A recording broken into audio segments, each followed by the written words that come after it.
નમસ્તે વિદ્યાર્થી મિત્રો. તો હવે આપણે આગળનું ચેપ્ટરની શરૂઆત કરીએ છીએ. Chapter number 12. ચેપ્ટરનું નામ છે પરમાણુઓ. આ ચેપ્ટરમાં ઘણું બધું તમે જાણતા હશો કે પરમાણુ શું છે, બરાબર. અત્યારે આપણને બધી ખબર છે કે પરમાણુની અંદર મધ્યમાં ધન વિદ્યુતભારિત સંકેન્દ્રિત થયેલો છે અને એની આજુબાજુની કક્ષામાં ઇલેક્ટ્રોન પરિભ્રમણ કરે છે, બરાબર. પરંતુ જ્યારે કોઈને ખ્યાલ નહોતો ત્યારે બધા જ પોતપોતાના અલગ અલગ અનુમાન દર્શાવતા હતા, બરાબર. જ્યારે પરમાણુની શોધ નહોતી થઈ, જ્યારે પરમાણુ વિશે કોઈને કશું ખ્યાલ જ નહોતો, ત્યારે દરેક વૈજ્ઞાનિકો પોતપોતાના અલગ અલગ અનુભવ આપતા હતા. એમાં સૌ પ્રથમ શરૂઆત કરી છે જે થોમ્સન, બરાબર. ઈસવીસન 1898માં જે થોમ્સને પરમાણુ માટેનું મોડલ આપ્યું, જેને કહેવાય છે પ્લમ પુડિંગ મોડલ અથવા તો તડબૂચ મોડલ, અથવા તો શું કહેવાય છે, તડબૂચ મોડલ. દરેકને ખ્યાલ છે કે તડબૂચ તો દરેક જણાએ જોયેલું છે કે તડબૂચની અંદર શું હોય છે કે આખામાં લાલ કલરનું ઘર હોય છે, બરાબર. આખામાં લાલ કલરનું ઘર હોય છે અને તેની અંદર કાળા કલરના બીજ ખોસેલા હોય છે આવી રીતના,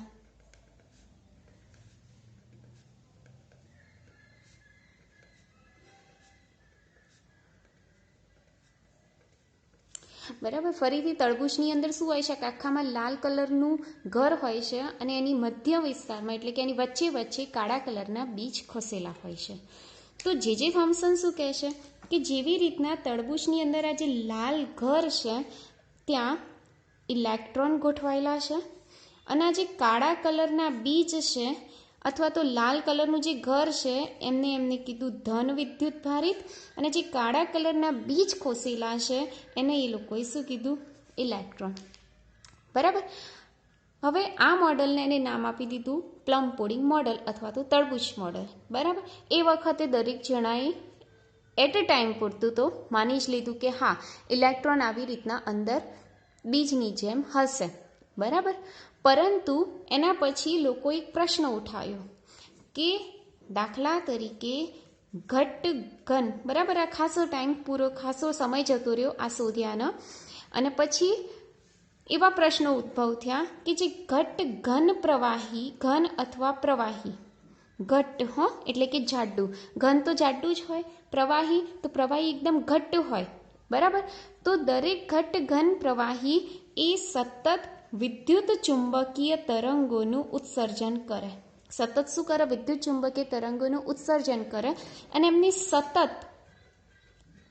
તરંગ લંબાઈ ધરાવતું એક આપણને વર્ણપટ આવી રીતના પ્રાપ્ત થાય છે, બરાબર. કેમ આવી રીતના ગીચોગીચ મળે છે? કારણ કે ઘટ્ટ કીધું છે, ઘટ્ટ એટલે ઘન અને પ્રવાહીમાં પરમાણુઓ એકદમ સંકળાઈને એકબીજા સાથે જકડાઈને જોડાયેલા હોય છે, આથી એમાંથી ઉદ્ભવતા વિદ્યુત ચુંબકીય તરંગોનો જે વર્ણપટ છે એ પણ આપણને કેવું મળશે, ગીચોગીચ મળશે. જ્યારે ઓછી ઘનતા ધરાવતું વાયુ હોય, ઓછી ઘનતા ધરાવતું વાયુ એટલે કે જેમાં પરમાણુઓ છૂટા છવાયેલા આવી રીતના ગોઠવાયેલા હોય છે, અને આ બી શું કરે, વિદ્યુત ચુંબકીય તરંગોનું ઉત્સર્જન કરે, પરંતુ એમનું જે વિતરણ છે એ સતત હોતું નથી. એ કેવું હોય છે, અસતત. અસતત એટલે શું કે દરેકે દરેક જે વર્ણપટની રેખાઓ છે એ વિદ્યુત ચુંબકીય વર્ણપટની રેખાઓ વચ્ચેનું જે અંતર છે એ અંતર સમાન હોતું નથી, એકબીજાથી નિશ્ચિત અંતરે ગોઠવાયેલી હોય છે. તો અહીંયાથી સ્પષ્ટ દેખીતી વસ્તુ છે કે આ જે વર્ણપટ રેખાઓની જે આપણને વિદ્યુત ચુંબકીય તરંગોનું જે આ વર્ણપટ મળે છે એ વર્ણપટ એ પરમાણુના બંધારણ પર ડિપેન્ડ કરે છે. એ તો ચોખ્ખું થઈ ગયું.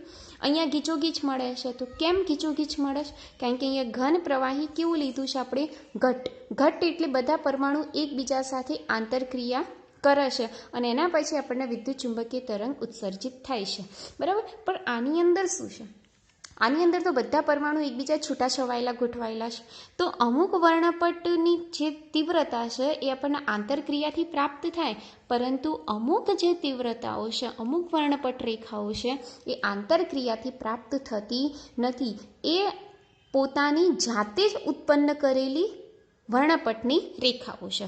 તો અહીંયા ક્વેશ્ચન ઉત્પન્ન થાય છે. જોજો ખાસ અહીંયા શું ક્વેશ્ચન ઉત્પન્ન થાય છે કે જો જે તીવ્રતાની રેખા છે એ પોતાની જાતે જ આપમેળે ઉત્પન્ન થતી હોય તો એનો મતલબ કે પરમાણુમાંથી પોતાનામાંથી જ વિકિરણનું ઉત્સર્જન કરે છે. પરમાણુ પોતે જ વિકિરણનું શું કરે છે? ઉત્સર્જન. હવે ચલો માની લો કે જે થોમ્સને આપેલ પ્લમ પુડિંગ મોડેલ અનુસાર ઇલેક્ટ્રોન આવી રીતના ખોસેલા છે, બરાબર, આવી રીતના કાળા કલરની બીજની જેમ ખોસેલા છે, એટલે કે ઇલેક્ટ્રોન સ્થિર છે, બરાબર. જો ઇલેક્ટ્રોન સ્થિર હોય તો એ ગતિ કરી શકતો નથી, અને જો ગતિ ના કરી શકતો હોય તો એમાંથી વિદ્યુત ચુંબકીય તરંગ તો ઉત્સર્જિત જ નહીં થાય. વિદ્યુત ચુંબકીય તરંગ ઉત્સર્જિત થશે નહીં, અને જો વિદ્યુત ચુંબકીય તરંગ ઉત્સર્જિત ના થાય તો આ આપણને વર્ણપટની રેખાઓ કેવી રીતે પ્રાપ્ત થાય? આ વર્ણપટની રેખાઓ કેવી રીતે પ્રાપ્ત થાય? તો એનો અર્થ કાં તો આ સાચું, કાં તો આ સાચું, કાં તો આ ખોટું, કાં તો આ ખોટું. તો ઓબ્વિયસલી આ તો આપણને પરફેક્ટ પ્રયોગો દ્વારા જ પ્રાપ્ત થાય છે. તો ખોટું કયું પડે છે? તો જે થોમ્સને આપેલ પ્લમ પુડિંગ મોડેલમાં કંઈક આપણે હજી શોધવાનું છે, કંઈક ખૂટે છે. તો ત્યાં આ જે પ્લમ પુડિંગ મોડેલ છે કેવું પડે છે? ખોટું પડે છે, બરાબર. તો આ રીતના જે થોમ્સને શરૂઆત કરી પરમાણુનું બંધારણ જાણવાની, જેમાં એને કીધું કે એની અંદર, એની એક વાત તો સાચી છે કે એની અંદર ધન વિદ્યુતભારિત કણ અને ઋણ વિદ્યુતભારિત કણ બંને હાજર હોય છે, પણ એની સંરચના એટલે કે એનું જે આ સ્થાન છે એ સ્થાન એ સમજાવી શક્યું નથી, એટલે કે પરમાણુની સ્થિરતા એ સમજાવી શક્યું નથી, બરાબર. તો હવે જે થોમ્સનનો જ એક વિદ્યાર્થી, જે થોમ્સનનો વિદ્યાર્થી રુથરફોર્ડ, જે થોમ્સનનો વિદ્યાર્થી રુથરફોર્ડ કેટલાક પોતાના પ્રયોગ કરતા હતા આલ્ફા કણોના પ્રકીર્ણન માટે. આલ્ફા કણોના પ્રકીર્ણન માટે પોતે એક શું કરતો હતો? પ્રયોગ કરતો હતો, કે જેમાંથી સતત પરમાણુમાંથી આલ્ફા કણોનું પ્રકીર્ણન કરાવતું હતું, બરાબર. તો એવા પ્રયોગોમાં એને અમુક પરમાણુના બંધારણની રચના જોઈ અને એના કંઈક અવલોકનો આપ્યા, જેમાંથી એ સાબિત થઈ જાય છે કે આ મોડેલ ખોટું છે અને એમાં કંઈક સુધારો કરી અને રુથરફોર્ડે પોતાના પરમાણુ મોડેલની એક રચના કરી. તો જોઈએ કેવી રીતના રચના કરી.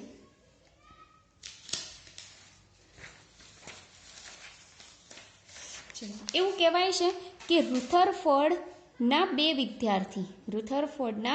વિદ્યાર્થી ગાઈગર અને માસ્ટરે જેમને પોતાની સ્નાતક પદવી પણ મેળવી નથી, એટલે કે બીએસસી બેચલર પણ કર્યું નહોતું, અને એમને આ પ્રયોગનો અવલોકન કરતા હતા. ફરીથી હું સમજાવું છું. સૌપ્રથમ જે થોમ્સન, એનો વિદ્યાર્થી રુથરફોર્ડ, અને રુથરફોર્ડના બે વિદ્યાર્થી ગાઈગર અને માસ્ટર, એ બંને વિદ્યાર્થીઓ રુથરફોર્ડના આ પ્રયોગનો કરતા હતા. કેવી રીતના કરતા હતા અને શું હતું એની પ્લાનિંગમાં? તો જોઈએ આપણે. એને કહેવાય છે સંયુક્ત રીતે ગાઈગર માસ્ટરનો પ્રયોગ. એને સંયુક્ત રીતે આપણે શું કહીએ છીએ? ગાઈગર માસ્ટરનો પ્રયોગ કહીએ છીએ. તો આ પ્રયોગમાં એને લીધું સૌ પ્રથમ એક સોર્સ લીધો 83 બિસ્મથ 214. 83 બિસ્મથ 214 એને રેડિયો એક્ટિવ તત્વ કહે છે, જેમાંથી 5.5 MeV ઉર્જા ધરાવતા આલ્ફા કણોનું ઉત્સર્જન કરે છે. ફરીથી ગાઈગર માસ્ટરે પોતાના પ્રયોગમાં કયું તત્વ લીધું? 83 બિસ્મથ 214. 83 બિસ્મથનો પરમાણુ ક્રમાંક છે, 214 બિસ્મથનો પરમાણુ ભારાંક છે, જે સતત 5.5 MeV ઉર્જા ધરાવતા આલ્ફા કણોનું શું કરે છે? ઉત્સર્જન. હવે આમાંથી આલ્ફા કણોનું ઉત્સર્જન થાય તો એને એક પાતળી કિરણાવલી બનાવી, અને એ કિરણાવલી કેવી રીતના બનાવી? તો સીસાના મોટા જાડા 2 બ્લોક્સ લીધા અને એને એની આજુબાજુ ગોઠવી દીધા, જેથી આલ્ફા કણો જુદી જુદી જગ્યાએ પ્રકેરિત ના થાય, એની સીધી કિરણાવલી બની જાય, બરાબર. ત્યારબાદ આ આલ્ફા કણોની બનેલી કિરણાવલીને સોનાની એક પાતળી વરખ, જેને એક સ્ટેન્ડ દ્વારા ઊભી કરવામાં આવે છે, એની આજુબાજુ 2 સ્ટેન્ડ લગાવેલા હોય છે, આ સોનાની પાતળી વરખ છે જેના ઉપર સંપાત એટલે કે આપાત કરવામાં આવે છે. તો અમુક આલ્ફા કણો એ સોનાની વરખની આરપાર થઈ જાય છે અને સામે આપેલા ZnS એટલે કે ઝિંક સલ્ફાઇડના સિન્ટિલેશન પડદા ઉપર પ્રકેરિત થાય છે આવી રીતના. અને જોવું તો સીધે સીધું પણ એ જુદી જુદી દિશામાં પ્રકેરિત થાય છે આવી રીતના. બરાબર.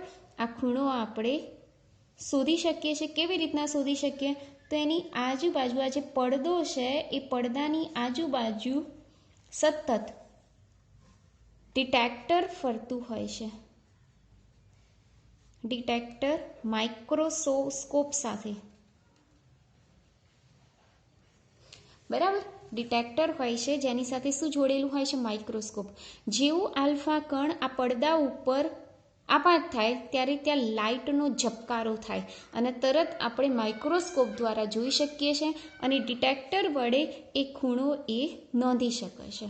બરાબર. તો આટલા ખૂણે આટલા આવ્યા, આટલા ખૂણે આટલા, સતત ગોળ ગોળ ફરતો જ હોય છે. એટલી સ્પીડ હોય છે કે અહીંયાથી અહીંયા સતત કરે અને જ્યાં પ્રકાશનો ઝબકારો પડે તરત જ એ આલ્ફા કણોનું નોંધી લે છે.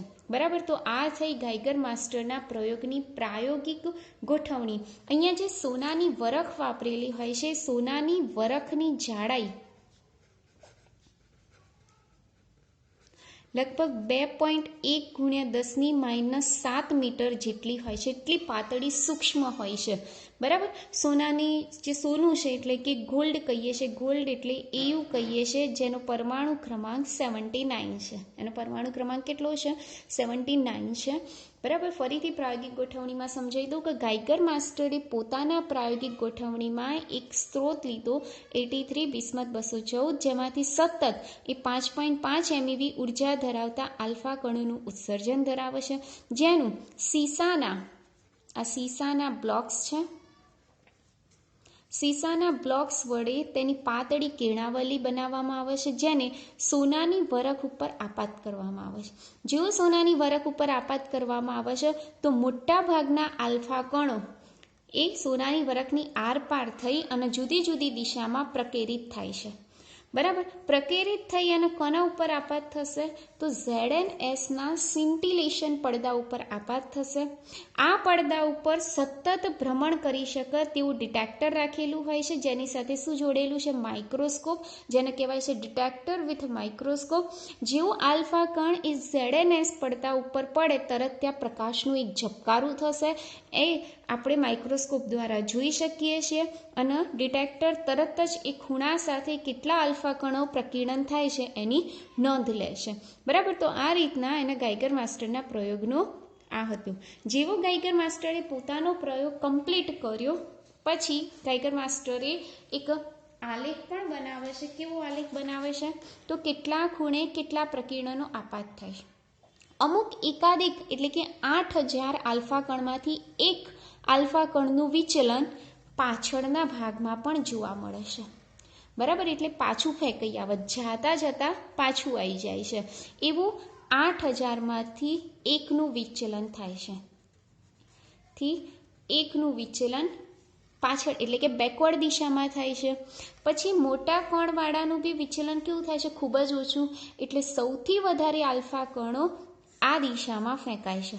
આ દિશામાં સૌથી વધારે આલ્ફા કણો નાના કોણે પ્રકેરિત થાય છે, જ્યારે મોટા કોણે પ્રકેરિત થવાની શક્યતા કેવી છે? ખૂબ જ ઓછી. તો ગાઈગર અને માસ્ટરે પોતાનો પ્રયોગ કર્યો તે ઉપરથી એ લોકોએ એક તારણ કાઢ્યું. તારણ કયું છે? તો જુઓ, એમને થીટા વિરુદ્ધ પ્રકીર્ણન આલ્ફાની સંખ્યા જોઈ. તો એમને જોયું કે દાખલા તરીકે 10, 20, 30, 40, 50 અથવા તો 20, 40, 60, 80, 100, 120, 140, 160, 180 એવી રીતના. અને અહીંયા 10, 10⁻², 10⁻³ 10⁻4, 10⁻5 એવી રીતના. બરાબર. એટલે કે પ્રકેરિત આલ્ફા કણોની સંખ્યા અને અહીંયા ખૂણા. તમને જોયું કે પાછળના ભાગમાં જોયું આપણે, પાછળના ભાગમાં એટલે કે બેકવર્ડ દિશામાં એટલે જઈને પાછું આવે એટલે કે ખૂણો કેટલો હોય 180, બરાબર. પછી આમ જેમ આમ જતા જઈએ એમ ખૂણાની સંખ્યામાં શું થાય? ઘટાડો. તો એમના આલેખ કંઈક આ રીતના પ્રાપ્ત થાય છે, આવી રીતના.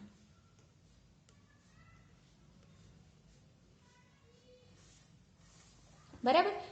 આ એમનું પ્રાયોગિક મૂલ્યો છે અને સૈદ્ધાંતિક રીતે કંઈક એમને આવી રીતના સળંગ લાઈન જ પ્રાપ્ત થાય છે. એનો અર્થ શું કે વધારે જેમ કોણ વધતા જાય છે એમ પ્રકેરિત આલ્ફા કોણોની સંખ્યામાં શું થાય છે? ઘટાડો. અને જેમ ખૂણો ઘટતો જાય છે એમ પ્રકેરિત આલ્ફા કણોની સંખ્યામાં શું થાય છે? વધારો. તો દેખીતી વસ્તુ છે કે મોટા કણે પ્રકેરિત થતા આલ્ફા કણોની સંખ્યા કેવી છે? ઓછી. અહીંયા લખું છું ખાસ વાક્ય, મોટા કોણે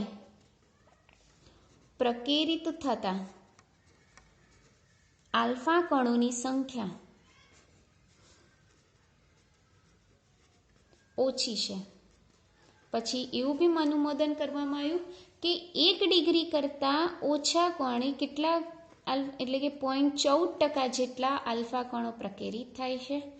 બીજું કે 8000માંથી એક આલ્ફા કણ 180 ડિગ્રીના કોણે ફેંકાય છે, એટલે કે પાછળની દિશામાં, જેને કહેવાય છે બેકવર્ડ દિશામાં ફેંકાય છે. આટલા અવલોકનો મળ્યા કોના ઉપરથી? તો ગાઇગર માસ્ટરના પ્રયોગ ઉપરથી રુથરફોર્ડ, એટલે કે આટલા અવલોકનો મળ્યા. આ અવલોકનોની નોંધ લીધી રુથરફોર્ડે અને એના ઉપર ગહન ચર્ચા મુદ્દા કરી અને એને પ્રશ્ન થયો કે કેમ આવું થાય છે કે બેકવર્ડ દિશામાં કેમ ઓછા આલ્ફા કણો? જો જવા જોઈએ, સોનાની વરખ તો બધી દિશામાંથી કેવી છે? સરખી છે, એક સરખી જાડાઈની જ છે ને. તો બધા આલ્ફા કણો કે તો આરપાર જતા રહેવા જોઈએ, પાછા આવવા જોઈએ નહીં. તો પાછા આવ્યા તો કેમ આવ્યા? એક આવ્યો પણ એકે કેમ આવ્યો? અને એક જ કેમ આવ્યો? બે જ કેમ આવ્યા?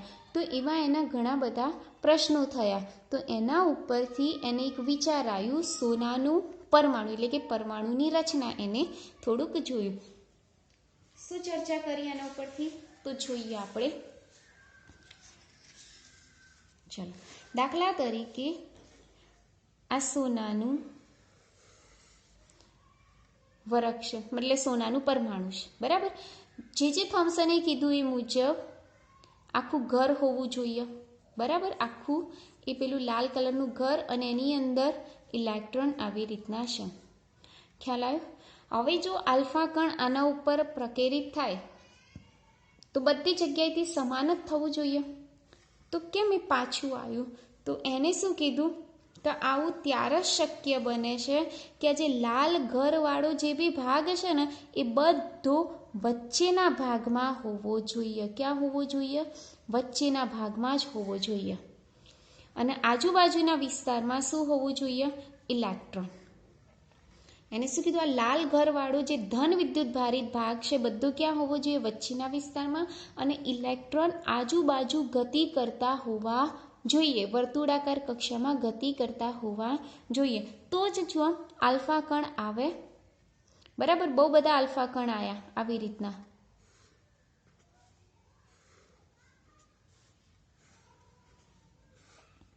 આટલા બધા આલ્ફા કણો આવ્યા. હવે કયું આલ્ફા કણ? તો આ બધા આલ્ફા કણ તો જો આલ્ફા કણ એટલે કે 2He4, બરાબર. અને આનો બી ધન વિદ્યુતભાર એટલે આનો પરમાણુ ક્રમાંક કેટલો છે? +2. આનો પરમાણુ ક્રમાંક કેટલો? +2. આલ્ફાનો +2 અને આનો કેટલો? +79, બરાબર. +2E આનો +79E. હવે આ આલ્ફા કણ આની નજીક ગયો તો આ બંનેની વચ્ચે અપાકર્ષણ બળ લાગશે, પણ ડિસ્ટન્સ વધી ગયું ને એટલે એ આ દિશામાં પ્રકેરિત થશે. ખ્યાલ આવ્યો? પછી આ આલ્ફા કણ આવ્યો તો આ તો સીધું નજીક જ જાય છે. નજીક જ જાય તો એ ઓબ્વિયસલી બંને વચ્ચે પ્રબળ અપાકર્ષણ બળ થશે અને પાછું ફેંકાશે એટલે બેકવર્ડ દિશામાં આવશે. પછી આ આલ્ફા કણ ગયો તો બંને વચ્ચેનું અંતર વધી ગયું. અંતર વધી જશે એટલે અપાકર્ષણ બળનું મૂલ્ય ઓછું થઈ જશે એટલે એ આ દિશામાં જશે, બરાબર. ફરીથી આ જે આવ્યું એ આ દિશામાં જશે. ખ્યાલ આવ્યો? તો એનો મતલબ શું થયો કે આજુબાજુના વિસ્તારમાં એને અપાકર્ષણ બળ ઓછું લાગે છે. તો જે અપાકર્ષણ બળ લાગે છે ક્યાં લાગે છે? વચ્ચેના વિસ્તારમાં.